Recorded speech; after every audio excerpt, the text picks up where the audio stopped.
Bagong tandem ni Tanggol, Barbie Imperial, magpapasiklab ng bawat gabi sa FPJ Batang Quiapo.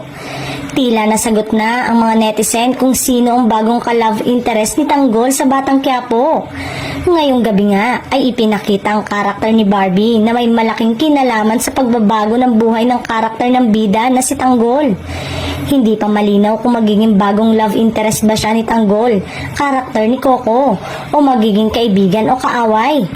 Samantalang, mas lalo pang tumaas ang ratings ng teleserye ni Coco Martin na FPJ Batang Quiapo. Sa latest episode ng Kapamilya Action serye ay nakapagtala ito ng 18% na all-time high rating nito ayon sa datos na mula sa Nielsen Philippines Nutan People Ratings.